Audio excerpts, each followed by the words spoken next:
नमस्कार, news 85.in में आपका स्वागत है। आज हम चर्चा कर रहे हैं राजधानी दिल्ली में आज एक प्रमुख घटना हुई। देखने में यह घटना बहुत साधारण सी है, लेकिन इसके बड़े दूरगामी अर्थ हैं।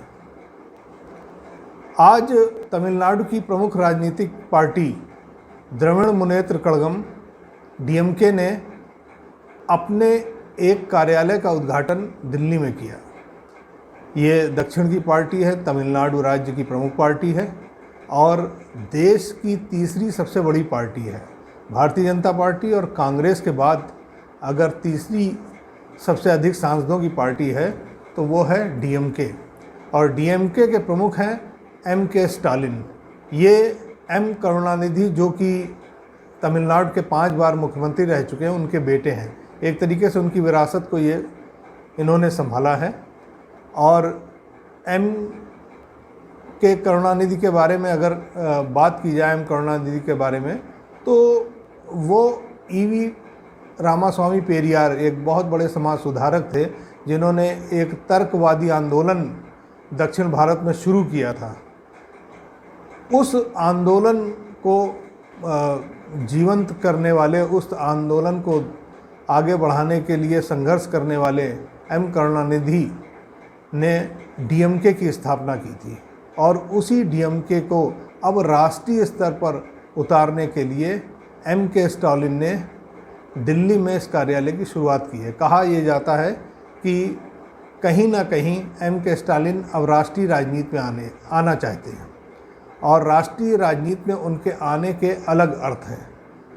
जो राजनीतिक शून्यता हमें दिखाई पड़ रही थी वीपी सिंह के मंडल आंदोलन के बाद और काशीराम जी के बहुजन आंदोलन के बाद, शायद उस शून्यता की पूर्ति एम.के. स्टालिन करना चाहते हैं अपने सामाजिक न्याय मोर्चा के तहत।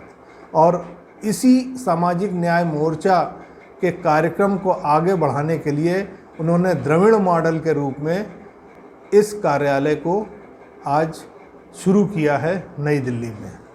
आज उद्घाटन के समय पे सभी प्रमुख विपक्षी दलों के नेता वहाँ पर उपस्थित थे, जिनमें प्रमुख रूप से कांग्रेस अध्यक्षा सोनिया गांधी जी, फारूक अब्दुल्ला, जो कि पूर्व मुख्यमंत्री जम्मू कश्मीर के रहे हैं, इसी के साथ पूर्व मुख्यमंत्री उत्तर प्रदेश के समाजवादी पार्टी के राष्ट्रीय अध्यक्ष अखिलेश यादव, साथ ही सीपीएम नेता सीताराम येचुरी, ऐसे कई दिग्गज नेता इस कार्यालय के उद्घाटन के समय उपस्थित रहे हैं। डीएमके प्रमुख ने इस कार्यालय को नाम दिया है अन्ना कलैगनार अरिवाल्यम, और ये एक द्रविड़ गौरव के रूप में इसको स्थापित करने की कोशिश की है।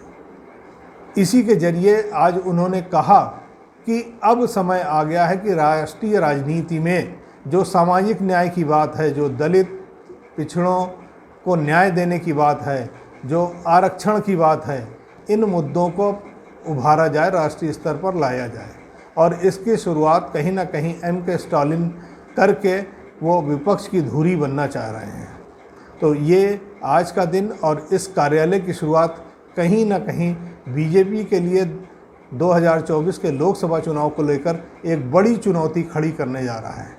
और हो सकता है कि इस कार्यालय की शुरुआत जो हुई है आज, इसके तहत पूरे विपक्षी दलों को एक सूत्र में बांधने की ये आज शुरुआत हुई है।